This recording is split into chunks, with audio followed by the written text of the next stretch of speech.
সুপ্রিয় দর্শক, স্বাগত জানাচ্ছি সম্পাদকীয়তে। আমি ওমর ফারুক। আজকের বিষয় নিরুত্তাপ ভোট, আর এ নিয়ে আলোচনার জন্য আমাদের স্টুডিওতে উপস্থিত আছেন ডক্টর সাদত হোসাইন, সাবেক মন্ত্রিপরিষদ সচিব ও পিএসসি চেয়ারম্যান, আবু আলম মোহাম্মদ শহীদ খান, সাবেক সচিব গণপ্রজাতন্ত্রী বাংলাদেশ সরকার, এবং মঞ্জুল আহসান বুলবুল, প্রধান সম্পাদক 21 টেলিভিশন। দর্শক, আপনারাও টেলিফোনে সরাসরি অংশ নিতে পারবেন। এজন্য টেলিভিশনের পর্দায় দেওয়া নম্বরে ফোন করতে হবে। এছাড়া ফেসবুক অথবা SMS এর মাধ্যমেও আপনাদের মন্তব্য পাঠাতে পারেন। তো আমরা আলোচনা শুরুর আগে শিরোনামগুলো দেখে আসছি। ঢাকা উত্তর সিটির উপনির্বাচনে এগিয়ে আওয়ামী লীগ প্রার্থী আতিকুল ইসলাম। ভোটার উপস্থিতি ছিল হাতে গোনা, দায় কমিশনের নয়, দাবি সিইসি।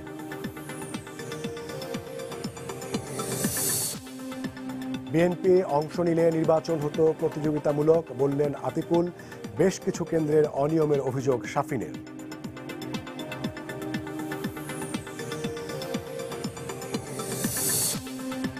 আগামী সপ্তাহেই শপথ নেবেন ঐক্যফ্রন্টের মুকাব্বির ও সুলতান মনসুর। জোট ও জাতির সঙ্গে বিশ্বাসঘাতকতা, মন্তব্য বিএনপি নেতা হাফিজের। দলের সমর্থন আছে, দাবি মুকাব্বিরের। পদ্মা, মেঘনা সহ 6টি অভয়াশ্রমে শুক্রবার থেকে আগামী 2 মাস সব ধরনের মাছ শিকারে নিষেধাজ্ঞা। সরকারি ত্রাণ সহায়তার দাবি জেলেদের। এবং ভারত পাকিস্তান উত্তেজনা নিরসনে মোদির সঙ্গে আলোচনায় আগ্রহী ইমরান খান। আটক ভারতীয় পাইলটের মুক্তি শুক্রবার।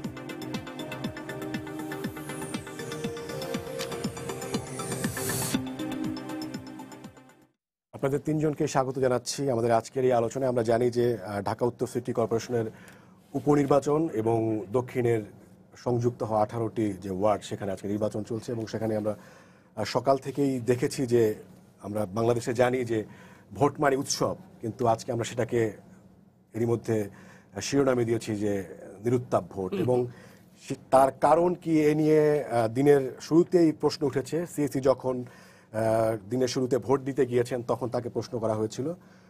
তিনি এর দায় চাপিয়েছেন রাজনৈতিক দলগুলো এবং প্রার্থীদের ওপর। এছাড়া সরকারি দল বা আওয়ামী লীগের যিনি প্রার্থী, তিনি আবহাওয়ার উপর দোষ দিয়েছেন এবং বিএনপি না আসাকে দোষ দিয়েছেন। কিন্তু অন্য যারা প্রার্থী আছেন, জাতীয় পার্টি সহ আপনার স্বতন্ত্র যারা প্রার্থী, তারা বলছেন যে গত জাতীয় নির্বাচনে যে ভোটারদের যে অভিজ্ঞতা, সেই অভিজ্ঞতাও একটি কারণ। সব মিলিয়ে এই হচ্ছে পরিস্থিতি। তো আমি আপনাদের মতামত জানতে চাই, আপনারা কি মনে করেন? আমি প্রথমে ডক্টর সাদত হোসাইন, আপনার কাছে আসতে চাই।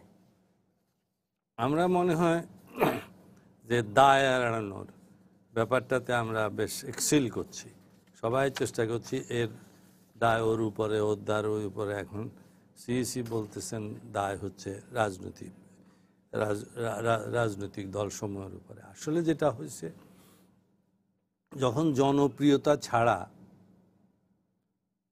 অন্য কোনো ভ্যারিয়েবল নির্বাচনের জয় পরাজয়ের ক্ষেত্রে প্রিন্সিপাল ডিটারমিনেন্ট হয়ে যায়, এবং সেই ডিটারমিনেন্টের বেসিসে জয় পরাজয় নির্ধারিত হয়।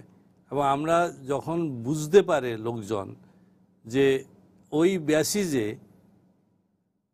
রেজাল্টটা সুনিশ্চিত, নির্ভুলভাবে প্রেডিক্টেবল, তখন তো আর মানুষ নির্বাচনে উৎসাহ ফিল করবে না।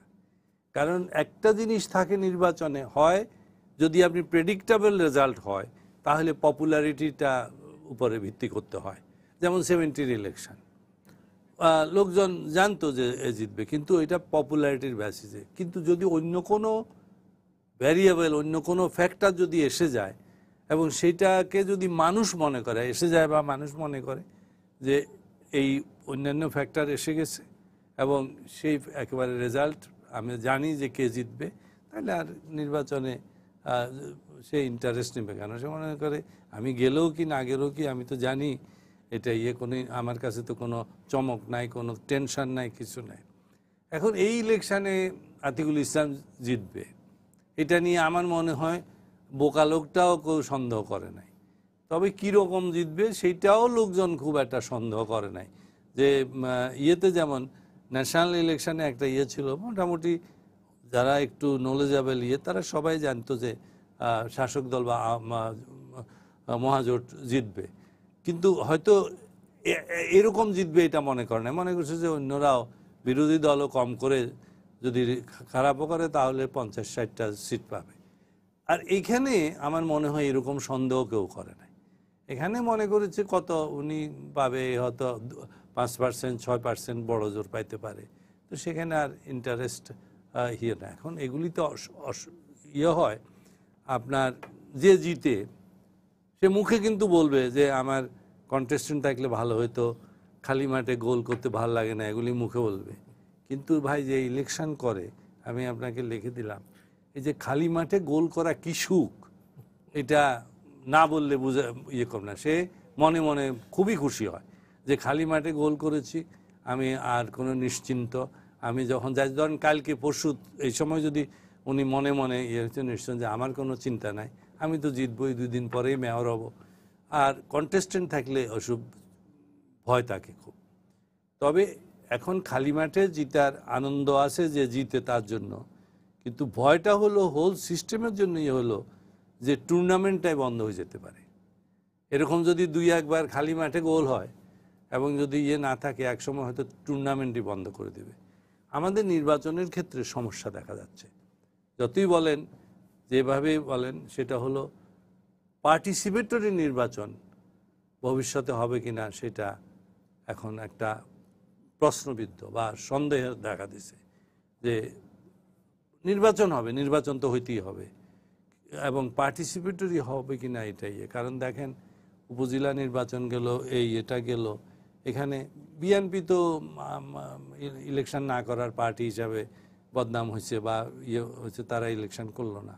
কিন্তু যে মেজর 3টা পার্টি যদি আমি ভোটের বেসিসে ধরি, জাতীয় পার্টিকে বাদ কারণ জাতীয় পার্টি তো মহাজোটের অংশ ছিল, এরপরে হলো ঐক্যজোট মানে বিএনপি, তারপরে হলো ওই যে হাত পাখানা কি একটা ইসলামিক আন্দোলন ছিল না, ইসলামিক আন্দোলন না, ইসলামিক ঐক্য না, ইসলামিক আন্দোলন, শাসনতন্ত্র আন্দোলন, না না শাসনতন্ত্র নাই, আপনার খেয়াল শাসনতন্ত্র উঠে দিচ্ছে রিসেন্টলি, এখন শুধু ইসলামিক আন্দোলন, শাসনতন্ত্র কনস্টিটিউশন, চরমোনাইয়ের পীর রেজাউল করিম যেটা ওইটা শাসনতন্ত্র উঠে দিয়ে ওরা হাত পাখা, ওরাও কন্টেস্ট করছে না।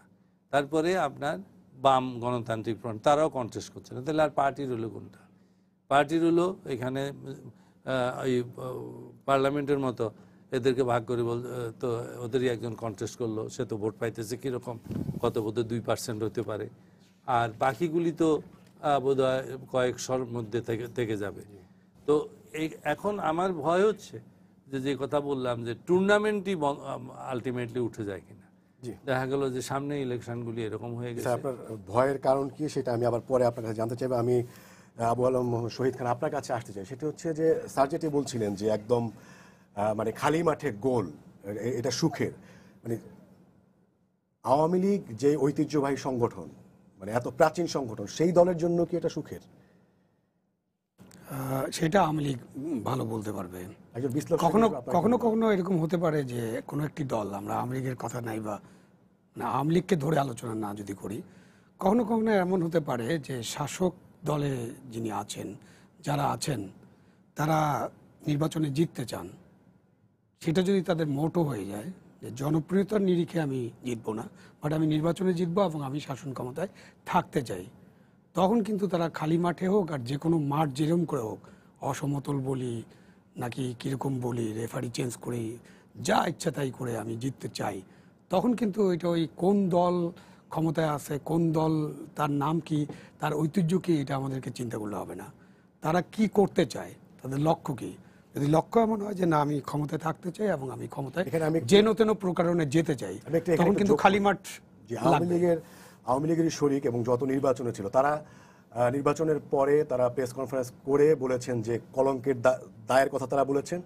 এর পাশাপাশি তারা বিভিন্ন টক শোতে এবং আমাদের এখানেও বলে গিয়েছেন যে মানে জাসদের কোনো কোনো নেতা, সেটি হচ্ছে যে আমলা কিংবা কোনো একটা গোষ্ঠী মানে আওয়ামী লীগকে মানে পরিকল্পিতভাবে এই পথে নিয়ে যাচ্ছে, এরকম একটা ঐতিহ্যবাহী দলকে, যাদেরকে এই পথে নিয়ে যাচ্ছে, যাদের নিজের ক্ষমতা আছে, তাদের সেই কাজও আছে, যেটা তারা নিজেদের কাজে কর্মসূচির মাধ্যমে তারা জনপ্রিয় ভোটের মাধ্যমে এবং প্রশ্নাতীত ভোটের মাধ্যমে তারা ক্ষমতায় যেতে পারে, সেখানে তারা বলছেন যে তাদেরকে কোনো না কোনোভাবে বিপদগামী করা হচ্ছে। সেই তত্ত্ব বা সেই কথার সাথে আপনি একমত? এটা কেউ বলতেই পারেন, এটা কেউ বলতে পারেন, এবং তিনি যদি এখানে থাকতেন তাহলে আলোচনা করতে সুবিধা হতো যে তিনি কেন এটা বললেন, তার অ্যানালাইসিসের কারণ কি। আমি যেটা মনে করি যে আমলা বা অন্য কোনো পক্ষ আর কি, সরকারের কোনো পক্ষ, কোনো এজেন্সি কোনো একটা দলকে নির্বাচনে জেতানোর জন্য নিজের থেকে কোনো প্রচেষ্টা করার কোনো কারণ নেই এবং করেও না। এটা আপনাকে ধরে নিতে হবে। বেসিকটাই হচ্ছে যে আমলা বা অন্য কোনো গোষ্ঠী, সরকারি কোনো সংগঠন কোনো দলকে নির্বাচনে জেতানোর জন্য কোনো কাজই করবে না। এটা হলো তাদের বেসিক, এবং এটাই হয় যতক্ষণ পর্যন্ত না যিনি শাসন করছেন তিনি চাইবেন যে আমলা বা অন্য কোনো পক্ষকে ব্যবহার করে আমরা এই নির্বাচনে জিততে চেষ্টা করব। ওটা যদি না চান তাহলে আমলারা করবে না, কারণ এটার উদাহরণটা তাহলে আমরা পরিষ্কারভাবে বুঝতে পারবো। যেমন ধরেন এই নির্বাচন নিয়ে কে কি বললেন, আর এই নির্বাচন নিয়ে মানে 30শে ডিসেম্বরের নির্বাচনের ওখানে আমি ফিরতে চাই না। এটা নিয়ে এমন আলোচনা হয়ে গেছে যে নতুন করে আলোচনার কিছু নেই, এবং কে এসে কি বলছেন সেটা বলতে পারেন। আপনি 1991 সালে একটা নির্বাচন হয়েছিল, তখন একটা সরকার ছিল, সেটার নাম যাই হোক তত্ত্বাবধায়ক সরকার, বাট শাসক ছিল একজন। তখন তো নির্বাচন নিয়ে এত বেশি কথা হয়নি, 96-তে হয়নি, 2008-এ হয়নি। সুতরাং এই আমলারাই, তখনও যারা চাকরি করতেন তাদের কিছু কিছু এখনও আছেন এবং ভবিষ্যতেও থাকবেন, এই আমলারাই দেশকে ভালো নির্বাচন একটা উপহার দিতে পেরেছে। এই গোষ্ঠীটা সরকারে যারা থাকেন তারা দিতে পেরেছে, তার মানে তারা ডেলিভার করতে পারেন।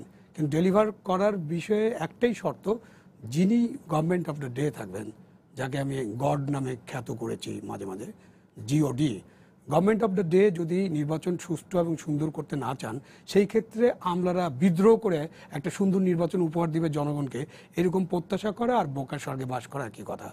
আমলারা কখনো বিদ্রোহ করবে না, বা কোনো ফোর্সেস এজেন্সিস বিদ্রোহ করবে না, করে একটা সুন্দর নির্বাচন করবে না। করতে পারে, এরকমও ঘটনা ঘটতে পারে, কোনো কোনো দেশে ঘটে, আমাদের দেশে দুই একবার ঘটেছে এরকম, যে কখন করবে, যখন একেবারে জনগণ রাস্তায় নেমে গেছে, গণ অভ্যুত্থান করে ফেলেছে, তখন আমলারা দিশা পাবে না আর কোনো, তারা তখন শাসক দলে যেই থাকুক তাকে সমর্থন করবে না। জনগণের যে ভোট, জনগণ যেভাবে ভোট করতে চায় সেটাই করার চেষ্টা করবে, এবং এটা আমাদের দেশে ঘটেছে এবং পৃথিবীর অন্যান্য দেশেও এটা ঘটে। সুতরাং কেউ যদি মনে করেন যে কোনো একটি দলকে, আপনি একটু আগে ঐতিহ্যের কথা বলেছেন, এবং সেই দলের কিন্তু অনেক ঐতিহ্য আছে, অনেক। সুতরাং নতুন করে তাদের সম্পর্কে ঐতিহ্যের কথা বলার দরকার নেই। একটা দল যারা মুক্তিযুদ্ধের নেতৃত্ব দিয়েছে, বাংলাদেশের স্বাধীনতার সাথে যে দলটা যুক্ত এবং অন্যান্য গণতান্ত্রিক আন্দোলনের সাথে যে দলের একটা সেতু বন্ধন আছে, সেই দলটাকে কতিপয় আমলা বা কতিপয় এজেন্সি বিপদে চালিত করবে, আমি ওই দলটাকে এত বোকা ভাবি না। ওনারা ভাবতে পারেন, আমি এত বোকা ভাবি না, আবার কোনো কারণ নেই। যে একজন দর্শক অপেক্ষা করছে, আমরা প্রশ্ন নিয়ে আসি, তারপর বুলবুলের কাছে আসবো। দর্শক, আপনার পরিচয় দিয়ে প্রশ্ন করুন। আসসালামু আলাইকুম। ওয়ালাইকুম সালাম, আপনার পরিচয় দিয়ে প্রশ্ন করুন। আমি কামরুজ্জামান লাবলু, নাটোরের লালপুর থেকে বলছি। আমি তিনজন আলোচকের কাছে আমার প্রশ্নটা, জি। সরকার বিরোধী যে কোনো কর্মকাণ্ডে খারাপ কাজের সমালোচনা করা, তার বিরুদ্ধে আন্দোলন সংগ্রাম করা একটি রাজনৈতিক বিরোধী দলের রাজনৈতিক সংগঠনের একটি বড় উপাদান। আওয়ামী লীগের যে সমালোচনাগুলো আজকে করছে, নির্বাচনের অনিয়মিত নির্বাচন হচ্ছে, খারাপ নির্বাচন হচ্ছে, রাতের অন্ধকারে ভোট কাটার নির্বাচন হচ্ছে, এই কথাগুলো যে বিএনপি বলছে, তারা তো আন্দোলনও করছে না, আবার নির্বাচনেও যাচ্ছে না। আসলে বিএনপির রাজনীতির থিমটা এখন কি চাচ্ছে তারা দেশে? জি, সেটাই। আজও মানে যথারীতি রুটিন মাফিক রিজভী সাহেব তার অফিসে ব্রিফিং করেছেন এবং নির্বাচন নিয়েও তিনি কথা বলেছেন। যে বুলুল ভাই, আপনি এই প্রশ্ন এবং শুরুতে আমরা যে আলোচনা করছিলাম সেই প্রসঙ্গে বলেন। না, কামরুজ্জামান সাহেব যে প্রশ্ন করলেন তার জবাব তো বিএনপি দিবে, তারা কি করতে চায়, কেন করতে চায়। আর না দিলে পরে এরকম অন্যরা হয়তো ঢাকার বাইরে থেকে প্রশ্ন করেন, ঢাকাতেও প্রশ্ন উঠবে, কারণ শুধুমাত্র একটা ব্রিফিং তো একটা বড় রাজনৈতিক দলের মানে কর্মকাণ্ড হতে পারে না। আর দেখেন যে আলোচনাগুলি হলো যে নির্বাচন সংক্রান্ত, আমার মনে হয় যে ডক্টর সাদউদ হোসেন খুব যথার্থই বলেছেন, এবং আপনি যে প্রশ্ন করেছেন আবু আলম শহীদ খানকে, তিনিও যথার্থ বলেছেন যে একটি রাজনৈতিক দল যদি তার ক্ষমতায় যাওয়ার জন্যে পুলিশ, আমলা বা কারোর উপর নির্ভর করতে হয়, তার রাজনীতি যদি তাকে ঠেলে না নেয়, তাহলে সেই রাজনৈতিক দল বলা যাবে না।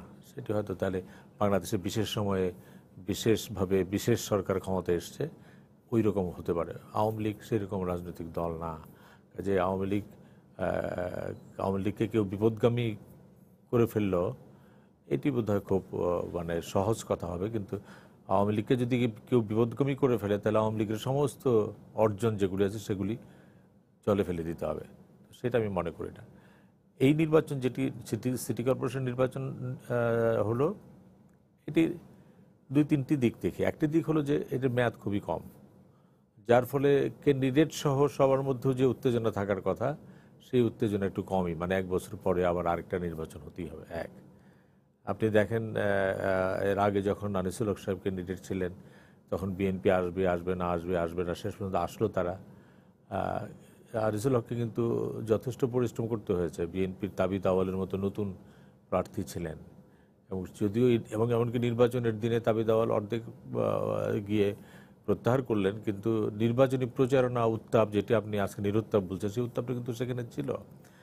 কাজেই এটি হলো একটি দিক যে সময় খুব মানে অল্প। দ্বিতীয় যেটি হচ্ছে, বাংলাদেশে আওয়ামী লীগ বলেন, বিএনপি বলেন, এরা হলো নির্বাচনমুখী দল।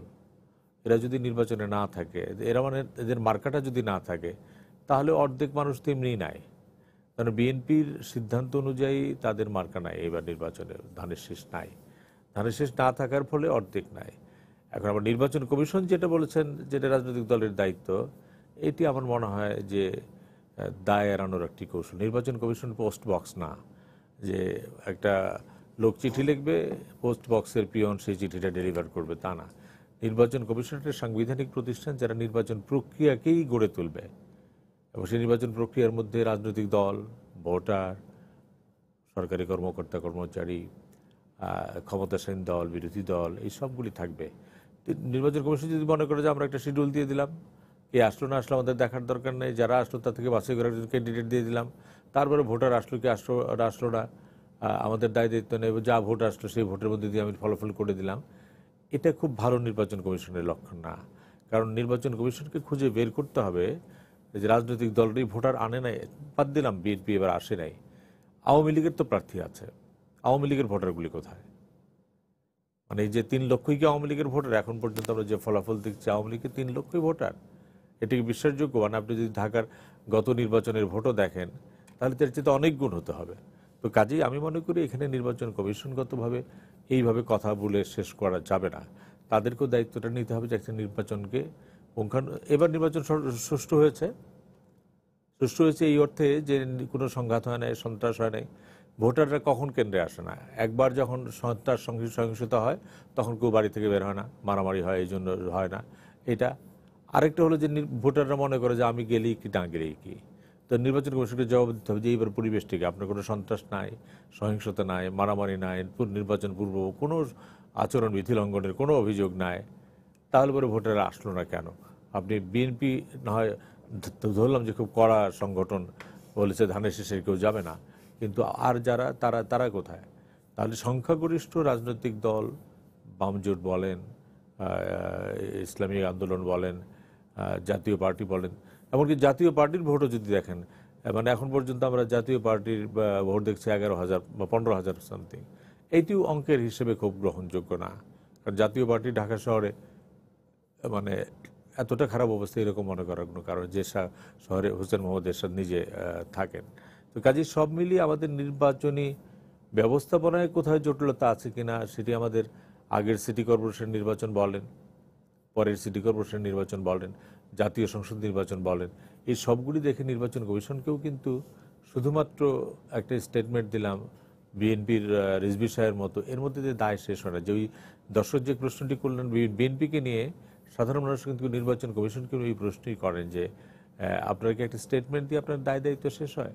কাজে নির্বাচনী ব্যবস্থাপনা একটা গণতন্ত্রের মধ্যে সবচাইতে বড় জায়গা, যে প্রক্রিয়ার মধ্য দিয়ে একটি দেশের শাসক নির্বাচিত হবে, একটি দেশের বিরোধী দল নির্বাচিত হবে, জনগণ তার অধিকার প্রয়োগ করতে পারলো না, এবং অধিকার প্রয়োগের মধ্য দিয়ে জনগণ তার প্রতিনিধি নির্বাচন করলো। কাজে জনগণের একটা বড় অংশগ্রহণ আছে। কাজে এই সব মিলিয়ে নির্বাচন কমিশনকে এই জায়গাটা এখন বিবেচনা নিতে হবে যে কেন এই পরিস্থিতি হচ্ছে। একটি শান্তিপূর্ণ পরিবেশের মধ্যেও বেশি সংখ্যক ভোটার কেন আসছে না, এই কেনটার জবাব আমি হয়তো আমার মতো করে দিতে পারবো, আমরা তিনজনের মতো করে দিতে পারবো, কিন্তু নির্বাচন কমিশনকে মানুষ প্রশ্ন করবে, দেশে এবং বিদেশে সবাই প্রশ্ন করবে যে একটা চমৎকার নির্বাচন উপহার দিলেন, কিন্তু নির্বাচনের মূল উপাদান যারা, সে ভোটার আসছে না। হাইতিতে যখন দুভেলিয়ারের রাজত্ব ছিল তখন সেখান থেকে ভোটার পালিয়ে গিয়েছিল। ক্যান্ডিডেট তো বটেই, ভোটার ইলেকশনের দিনে ভোটারটা ছিল না সেখানে। তো সেখানকার পরিবেশ তো আর এখানে নাই। সেখানে দীর্ঘদিনের সামরিক শাসন ছিল, সেখানে স্বৈরতান্ত্রিক শাসন ছিল, সেখানে অর্থনৈতিক খারাপ অবস্থা ছিল, যার ফলে ভোটাররা মনেই করেছে যে কি হবে ভোট দিয়ে, এইরকম একটা স্বৈরতান্ত্রিক দেশ, এরকম একটি সেনা শাসিত দেশ, এইরকম ভঙ্গুর অর্থনীতির দেশ, যার ফলে ভোটারদের নির্বাচনের প্রতি আগ্রহ হারিয়ে ফেলেছিল। হাইতির ঘটনা যদি বলি, কাজে বাংলাদেশে তো ওই অবস্থাটা নাই। সেই অবস্থা যদি না হয়ে থাকে তাহলে পরে আপনি খালি একটার পর একটা নির্বাচনের শিডিউল তো আমরা দেখছি, আগামী কয়েক মাসের মধ্যে, এক বছরের মধ্যে অনেকগুলি নির্বাচন আছে। নির্বাচনের চেহারা যদি এইরকম হয় তাহলে তো নির্বাচন কমিশনের দরকার হবে না। এটা মানে স্কুল ছুটি, মানে ওই আপনারা আজকে ঢাকার স্কুলে বা রাজধানীর স্কুলে ঘন্টা বাজায় না, কিন্তু গ্রামের স্কুলে এখনও ঘন্টা বাজায়। ক্লাস শুরু হওয়ার সময় একবার ঘন্টা দেয়, আবার স্কুল ছুটি হওয়ার পর একটা ঘন্টা দেয়। তাহলে নির্বাচন ঘোষিত করলে ঘন্টা বাজানো বলা একটা সংগঠনের পরিণত হবে। কাজে আমি মনে করি নির্বাচন কমিশন একটা সাংবিধানিক প্রতিষ্ঠান হিসেবে এবং নির্বাচন একটি সাংবিধানিক প্রক্রিয়ায় ক্ষমতায় যাওয়া না যাওয়া, দায়িত্ব গ্রহণ করা বা না করার একটা প্রতিষ্ঠান হিসেবে এখানে নির্বাচন কমিশনের অনেক বড় দায়িত্ব আছে। খালি ভোটাররা, রাজনৈতিক দলগুলি আনলো না ভোটার, এই কথা এটা আমরা চায়ের দোকানে আলাপ করতে পারি, নির্বাচন কমিশনের স্টেটমেন্ট হিসেবে গ্রহণযোগ্য না। সাদুস স্যার, আপনার কাছে আসতে চাই, সেটা হচ্ছে যে মানে নাটোর থেকে দর্শক কামরুজ্জামান যে প্রশ্ন করেছেন সেই প্রসঙ্গে আপনার কিছু বলার আছে কিনা। আরেকটা হচ্ছে যে আপনি তখন একটা আশঙ্কার কথা বলছিলেন যে এই সিস্টেমটা আর থাকবে কিনা, সেটা নিয়ে আপনি আশঙ্কা করছেন, সেটার একটু ব্যাখ্যা যদি বলেন। নাটোরের যিনি করছেন, এটা উত্তর হচ্ছে যে একেবারে ইলেকশন শেষ হওয়ার পরের দিনেই যে মুভমেন্ট, সেটার জন্য হয়তো আগের থেকে যদি বড় রকমের প্রস্তুতি থাকে তখন হতে পারে, সবসময় যা হয় তাই নয়। কিন্তু ইস্যু আর তাছাড়া মুভমেন্ট নিয়ে আমার মনে হয় এটা নিয়ে আপনারা দীর্ঘ আলোচনার ব্যবস্থা করতে পারেন। আন্দোলন বলতে আসলে কি বোঝায়? আমরা যারা মানে ছাত্র রাজনীতির মধ্য দিয়ে বড় হয়েছি, আন্দোলন বলতে সবসময় ঢিল মারামারি বোঝায় না, যে আমি ঢিল মারলাম, একটা পোস্টার, একটা সাইনবোর্ড ভেঙে ফেললাম, একটা বিলবোর্ড ভেঙে ফেললাম, এগুলি যে সবসময় হবে তা নয়। পুলিশের গায়ে একটা মারলাম। আন্দোলনের বিভিন্ন পর্যায় আছে। আমরা তো এগুলি আন্দোলন কখনো মনে হয় চুপচাপ হয়ে আছে, কিন্তু ভিতরে হয়তো কাজ চলে, মানুষের মনে একটা কি বলে বিভিন্ন প্রশ্ন জাগে। তো আমি যেটা বলছিলাম অনেক চ্যানেলে, যে আসলে এই 30শে ডিসেম্বরের যে নির্বাচন, যার কথা উনি প্রশ্ন করেছেন, 30শে ইয়েতে হয়তো বিভিন্ন দলের বিভিন্ন উদ্দেশ্য ছিল। এটাও হতে পারে, আমি অস্বীকার করছি না যে হয়তো ঐক্য জোটের ছিল যে আমরা টোটাল জিততে পারি কিনা সন্দেহ আছে, কিন্তু ঐক্যফ্রন্টের হয়তো ছিল যে গতবার বিএনপি এবং জোট না গিয়ে নির্বাচনকে প্রশ্নবিদ্ধ করছে, নির্বাচনে অংশ না নিয়ে এবার অংশগ্রহণ করে প্রশ্নবিদ্ধ করেছে। এবং তাদের হয়তো হিসাবে থাকতে পারে যে আমরা যাব এবং এরা এরকম করবে, নির্বাচন প্রশ্নবিদ্ধ হয়ে যাবে, তারপর আমরা আমাদের স্ট্র্যাটেজি করব। আর শাসক দলের মনে হইতে পারে যে আমরা এমন কিছু প্রভোকেশন ভালো অর্থে বলছি আমি, যে আমি এমন কিছু ইনসেন্টিভ দেখাবো যে তারা নির্বাচন করতে আসবে কিন্তু এসে সুবিধা করতে পারবে না, সেখানে এসে তারা আলটিমেটলি আমাদের কাছে মানে পরাভূত হবে। তো সেটা ভালোভাবেই হয়েছে, ঐক্যফ্রন্ট ভালোভাবেই পরাভূত হয়েছে। এবং এখানে শাসক দল এবং নির্বাচন কমিশনের একটা ক্রেডিট আছে যে তারা এমন একটা পরিবেশ সৃষ্টি করতে পেরেছিল যে ঐক্যফ্রন্টের লোকরা মনে করেছিল যে তাদের জিতার সম্ভাবনা হয়েছে। কারণ ঐক্যফ্রন্টের স্পোকসম্যান হিসাবে বিএনপির মহাসচিব বলেছে যে আমরা ভোট বিপ্লবের মাধ্যমে জিতবে। বিএনপির একজন নামকরা মানে নেতা এবং তাদের অফিস বেয়ারার বলেছে যে আমরা 240 সিট পাবো। কামাল হোসেন সাহেব বিভিন্নভাবে আইডিয়া দিচ্ছেন যে এবারের ভোটে ক্ষমতা পরিবর্তন হবে। তাহলে ডেমোক্রেসি সম্পর্কে এমনিই বলে যে ডেমোক্রেসির সবচেয়ে গ্রেটেস্ট স্ট্রেংথ হচ্ছে it can create an illusion that you have a government by the people. তাহলে শাসক দল এবং নির্বাচন কমিশন মিলে আর কিছু না হোক একটা ইলিউশন ক্রিয়েট করতে পারছিল যে বোধহয় নির্বাচনটা এবার ভালোভাবে হবে, বিরোধী দল সরকারে যাওয়ার সম্ভাবনা সৃষ্টি হয়েছে, তাহলে এরাও জিতেছে। অর্থাৎ আমি বলছিলাম যে সোনার হাতে সোনার কাকন কে কার অলঙ্কার, কে যে কাকে ট্র্যাপ করছে। এখন বিরোধী দল এদেরকে ট্র্যাপ করে ইলেকশনে এনে দেখাইছে নির্বাচন প্রশ্নবিদ্ধ, আর ওরা এদেরকে ট্র্যাপ করে এনে দেখা দিছে যে তোমাদেরকে আমরা বিধ্বস্ত করে দিলাম। তো এখন এরপরে যদি যখন হেরে গেল, এখন আন্দোলনের যে বলছেন, আন্দোলনের হয়তো পর্যায়ে আছে, এই পর্যায়ে হয়তো যে কাজগুলি করছে একেবারে উড়াই দিবেন না। মানে এমনি তো শাসক দল বা আওয়ামী লীগের বিরাট ভাগ্য যে তার অপোজিশন হচ্ছে বিএনপি বা ইয়েলো, যারা দুর্বল পার্টি বিভিন্নভাবে, আমি এখন ব্যাখ্যা করতে যাচ্ছি না, তাদের অনেক রকম ভুল ভ্রান্তি এগুলি হয় বলে ওই সুবিধাগুলি নিতে পারে। কিন্তু তারা এক মাসে, আমি বলবো যে বিএনপি এটা করেছে কিংবা ঐক্যফ্রন্ট করেছে, কিন্তু একটা নির্বাচনটা কিন্তু বিতর্কিত হয়েছে। আপনি আওয়ামী লীগের লোক বলবে যে এরকম সুন্দর নির্বাচন হয়েছে, জনগণ আমাদেরকে বিপুলভাবে ভোট দিয়েছে, আর বিপক্ষের লোক তারা আবার বলে যে না কোনো ভোট হয় না, এটা কলঙ্কিত ভোট, এবং যেটা আওয়ামী লীগের মহাজোটেরই অংশরাও বলা শুরু করছে। কালকে আপনাদের এখানেও বলেছে, তারা পত্রপত্রিকাতে বিবৃতি দিয়ে বলছে, তাদের কাউন্সিলে বলছে এটা জাসদ। রাশেদ খান মামুনের বক্তব্যটা আপনারা দেখছেন, উনিও বলছেন নির্বাচনে আমি কেটে রেখেছি, নির্বাচনে কোনো কোনো জায়গাতে বাড়াবাড়ি হয়েছে। এবং এই দুইটা পার্টি তো ভিতরতে বা দেশ বিদেশে বিভিন্ন পত্রিকা পক্ষে বিপক্ষে দুই দিকে লেখছে। এবং মেনন ভাই আরেকটা কথা বলছে, সেটা আমার মনে হচ্ছে পরে কি এটা বিপদ হয় কি না। মেনন ভাই বলছে যে পুলিশ কর্মকর্তারা তো সব আওয়ামী লীগার না, পুলিশ কর্মকর্তারা তো আপনার ঐক্যফ্রন্টের মোরাল সাপোর্টারও কেউ কেউ ছিল, তো তারা কি কিছু ছবি টবি তুলে দেখাইতে পারে নাই?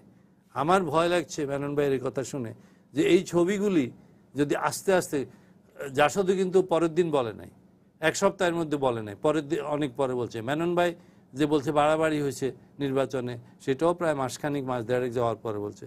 যদি আপনি বছরখানিক বছর দেড়েক পরে হয়তো কিছু ছবিও দেখবেন। মেনন ভাই তো এখন শিখাই দিছে, পাগলাকে শাঁকো নারিস না বলে দিছে।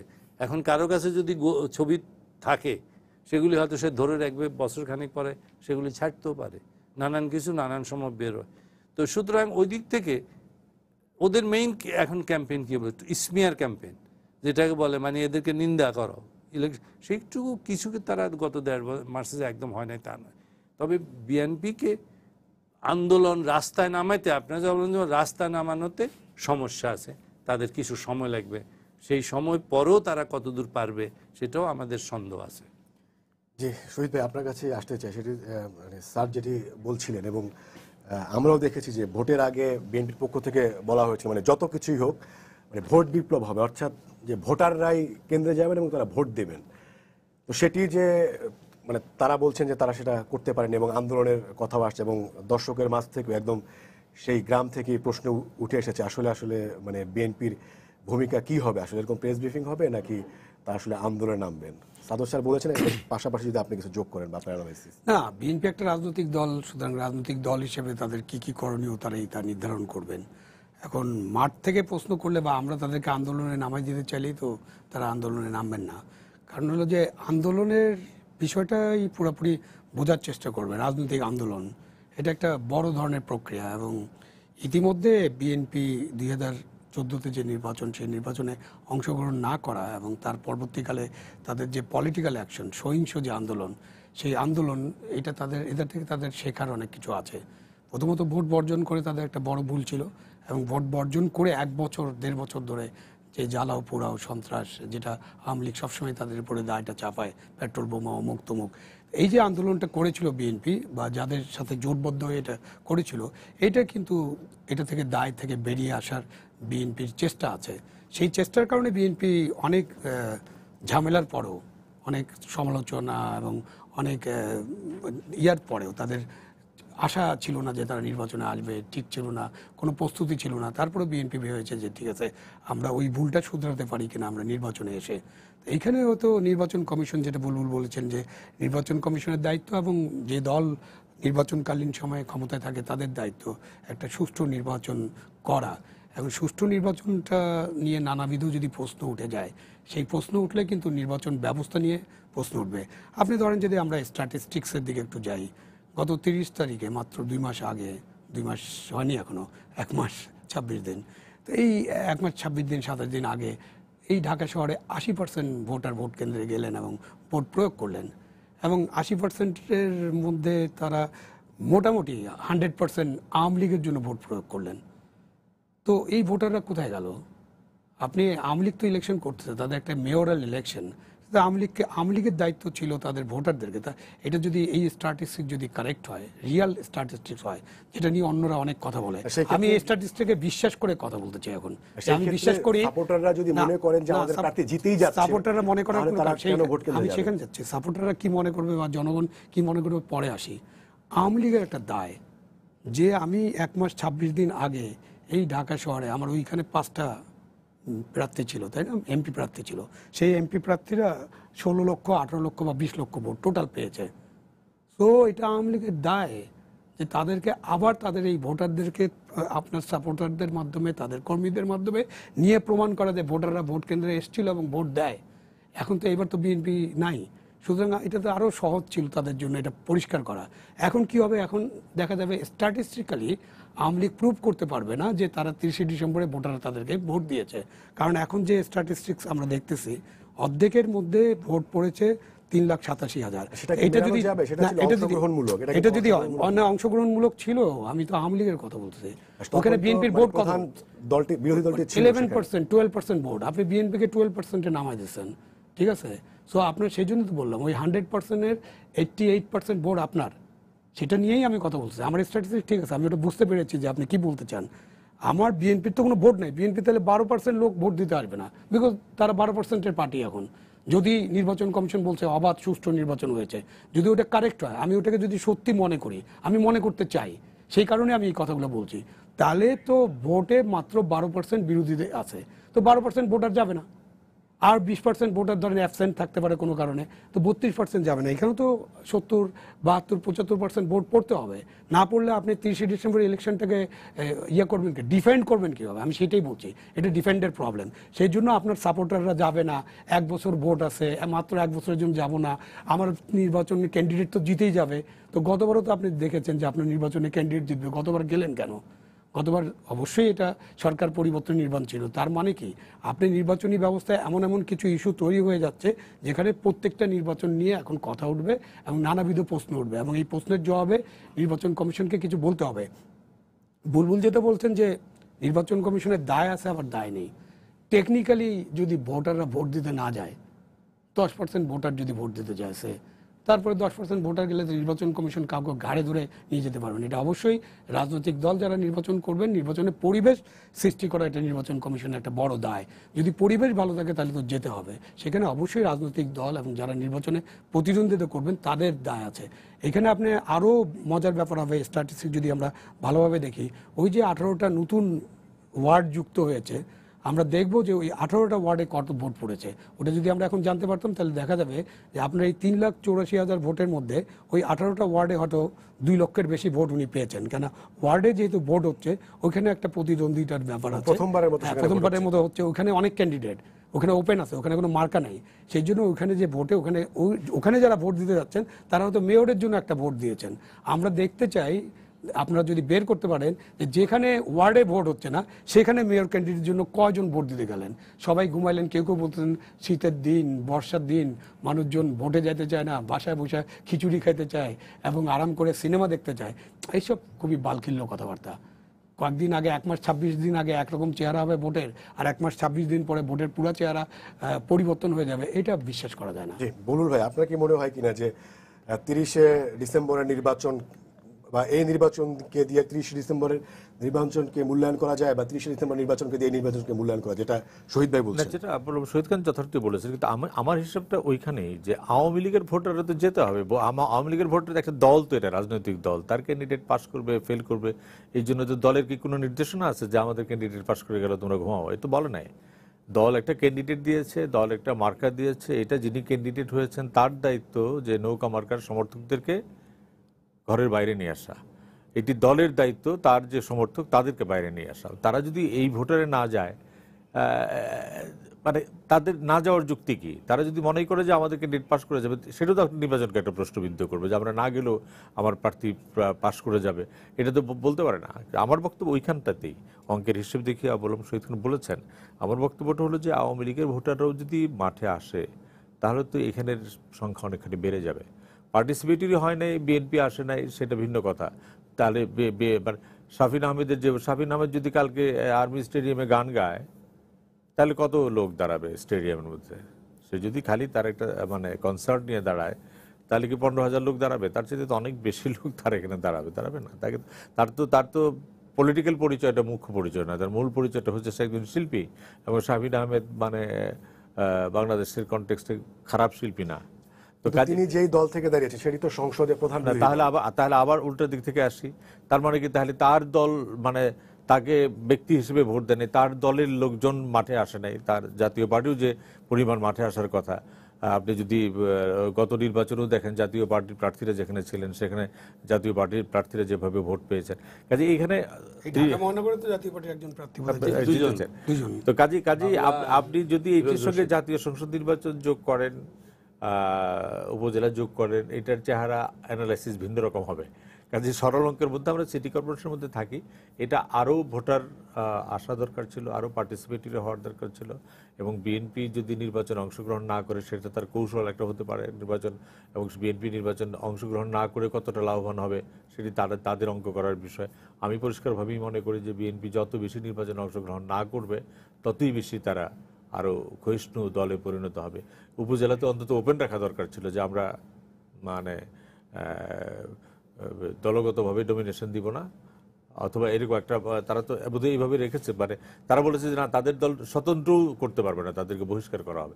আমার মনে হয় যদি বিএনপি যদি বলতো যে আমরা ধানের শেষ দিব না কিন্তু আমাদের নেতৃবৃন্দ যে কেউ নির্বাচন করতে পারে, এরকম ওপেন রাখলে আপনি উপজেলা নির্বাচন কিন্তু যথেষ্ট মানে প্রতিদ্বন্দ্বিতামূলক হতে বলে আমি মনে করি। কাজে রাজনৈতিক দলগুলিতে তাদের অঙ্কে চলে, তারা তো আমাদের টক শোষণে তাদের কৌশল নির্ধারণ করবে না। কাজে সেই জায়গাটাতে একটা ভিন্ন আলোচনা। আমাদের আলোচনাটা হচ্ছে একটি নির্বাচন, আমি যেটা বলতেছি যে একটি গণতান্ত্রিক ব্যবস্থার মধ্যে বিরোধী দল, সরকারি দল, জনপ্রতিনিধি, সংসদে যাওয়া, সংসদে না যাওয়া, এর পরিমাপটা কি? পরিমাপটা তো একমাত্র নির্বাচনই। আপনি কত চমৎকার বক্তৃতা দেন সেটা তো আর কত বড় নেতা সেটা নির্ধারিত হয় না। এটা বড় মাপে হচ্ছে যে আপনার দল বা আপনি ব্যক্তিগতভাবে ভোটের রাজনীতিতে কতটা আসেন। আমাদের বর্তমান যে বুর্জোয়া রাজনৈতিক ব্যবস্থা, এটি একমাত্র পরিমাপক। সেই পরিমাপকের জায়গাটা যদি আমরা নষ্ট করে ফেলি তাহলে ঘটনা অন্যরকম ঘটবে। তখন মানুষ ওই যে কখনো বলবে যে আমলারা পাশ করিয়ে দিল, কখনো বলবে যে এজেন্সি পাশ করে দিল, তখন আর রাজনীতির জায়গায় থাকবে না। এবং সেটি হচ্ছে সবচেয়ে হতাশার জায়গা, যে রাজনীতি যদি রাজনীতির জায়গায় না থাকে, একটা বড় ঐতিহ্যবাহী রাজনৈতিক দলকে যদি এই কথা শুনতে হয় যে তাকে বিপদগামী করছে আমলারা, এর চাইতে হতাশা বা দুঃখের কারণ তো সেই রাজনৈতিক দলের আর কিছু হতে পারে না। আমলারাই রাজনৈতিক দলকে পরিচালনা করে তাহলে রাজনীতির থাকার দরকার নাই, তাহলে তো আমলারাই তাদের নেতা হবে। যে রাজনীতির একটা নিজস্ব মর্যাদা বোধ তো আছে, রাজনৈতিক নেতাদের নিজস্ব আত্মমর্যাদা বোধ আছে। আমি নিশ্চিত যে কোনো মন্ত্রী এই কথা বলবেন না যে আমি কিছুই পারি না, সচিব আমাকে চালায়, তাহলে তার মন্ত্রী থাকার কোনো দরকার নাই, তিনি জনপ্রতিনিধি না, ওইটা কখনো বলবেন না। বাট ওই যে দলকে ক্ষমতা রাখার জন্য হয়তো বলবেন যে আপনি আমাকে দয়া করে সাহায্য করেন, সেটা তো হতে পারে না। সাদত স্যার, আপনার কাছে আসতে চাই, সেটি হচ্ছে যে মানে মানে একদম শেষ জায়গাতে আছি আর কি। আপনি বলছিলেন যে আপনার মানে বক্তব্যের শেষের দিকে যে এখন মানে বিএনপির কৌশল হয়তো এটা যে মানে নিন্দা করা বা ওটা আপনার কি মনে হয় কিনা যে মানে সরকারের যত ধরনের উন্নয়নের স্লোগান এবং উন্নয়নের কর্মসূচি এবং প্রচার এবং তার কার্যক্রম আছে, এর বাইরে গিয়ে মানে বিরোধী দল হিসেবে বিএনপি সেইভাবে মানে সাধারণ মানুষদেরকে সম্পৃক্ত করার মতো ইস্যু তারা সাধারণ মানুষের সামনে দিতে পেরেছে? আমি যেটা বলছি সেটা উন্নয়নের সাথে মিক্স করা ঠিক হবে না। আমি বলছি বিএনপি স্মিয়ার ক্যাম্পেইন করছে এই নির্বাচনটাকে প্রশ্নবিদ্ধ করতে, যে কথা আমি আসলে গত ইয়েতে উত্তর দিতে সময় পাই নাই, বা বললেন আপনি প্রশ্ন করেছিলেন যে এই সিস্টেমটা তাহলে ওই যে আমি বলছি যে টুর্নামেন্টই উঠে যাবে, সেইটা দিকেই হয়তো এরা যাবে। যেমন আপনার মাগুরার নির্বাচনের পরে আপনার বিরোধী দল হিসাবে আওয়ামী লীগের নেতৃত্বে তাদের মেই নিয়েছিল যে আমরা আর কোনো পার্টি গভর্নমেন্টের আওতায় যাব না, তত্ত্বাবধায়ক গভর্নমেন্ট চাই। এই ছাড়া আমরা নির্বাচনে যাব না। কারণ মাগুরার নির্বাচনে হয়েছিল যে তত্ত্বাবধায়ক সরকার পার্টি গভর্নমেন্টের আওতায় কোনো সুষ্ঠু নির্বাচন হয় না। এবং আমাদের দেশে নির্বাচনের রেকর্ড হচ্ছে নির্বাচন কমিশনের, যে তারা কোনোদিন সরকারের মতের বিপক্ষে গিয়ে কোনো একটা স্ট্যান্ড এমনভাবে নেই নাই যে মানুষ বুঝতে পেরেছে যে নির্বাচন কমিশন সত্যি একটা স্বাধীন এবং শক্তিশালী সংস্থা। আমি এখনো বিশ্বাস করি, আমার ভুল হতে পারে, যে যদি মাগুরা নির্বাচনের পরে চিফ ইলেকশন কমিশন ঢাকা এসে অন্তত এটা যদি ক্যান্সেলও না করতেন, পসপোন করে দিতেন, এবং বুদ্ধি তো আছে এখন, এগুলি ওনারা অ্যাডমিনিস্ট্রেটিভ অ্যাকিউম্যান চট করে মাথায় আসে কিনা জানি না, এটা তো সব কিছু যে এক্সট্রিম মেজার্স নিতে হয় তা নয়, যে এসে বলতেন আমি 7 দিনের জন্য পসপোন করে দিলাম। আমাদের কোনো নির্বাচন কমিশন এরকম ইয়েতে নাই। না হওয়ার ফলে আজকে নির্বাচন কমিশনের যে প্রশ্ন বলছেন যে অস্বস্তি হচ্ছে, এটা তারা তাদের আগের অর্থাৎ 30 ডিসেম্বরের ইলেকশন এবং আগের ইলেকশনগুলির তাদের যে কার্যকলাপ বা পদ্ধতি সেটারই ওনারা খেসারত দিচ্ছেন, সেটারই ওনারা রেশ টানছেন। মানুষ ওইটার ফলে তাদের আস্থা চলে গেছে যে এই নির্বাচন কমিশন কিছু হবে না। আমি অনেকবার বলেছি যে নির্বাচন কমিশন প্রথম থেকে একটা থান্ডার বোল্টের মতো কিছু মেজার্স, কিছু ডিরেকশন, কিছু আওয়াজ ছাড়া দরকার ছিল, যাতে মানুষ বুঝতে পারতো যে এই নির্বাচন কমিশন এটা আগের মতো নয়, এটা সত্যিকার কিছু অ্যাকশন নেবে। সেরকমই তারা করেন নাই, এবং এটারই এখন পর্যন্ত মানুষের কাছে বিশ্বাস হয়েছে এরা কিছুই করবে না, আগের মতোই নির্বাচন হবে, এখানে কোনো কন্টেস্ট্যান্টও নাই, আমি গিয়ে কি হবে। যে ডক্টর সাদত হোসেন, আবু আলম, মোহাম্মদ শহীদ খান এবং মজরুল হাসান বুলবুল, আপনাদের তিনজনকে অসংখ্য ধন্যবাদ। দর্শক, আপনাদেরও ধন্যবাদ জানিয়ে শেষ করছি আজকের সম্পাদকীয়। আগামীকাল আবারও দেখা হবে রাত 10টায়। দেখার আমন্ত্রণ রইল। শুভরাত্রি।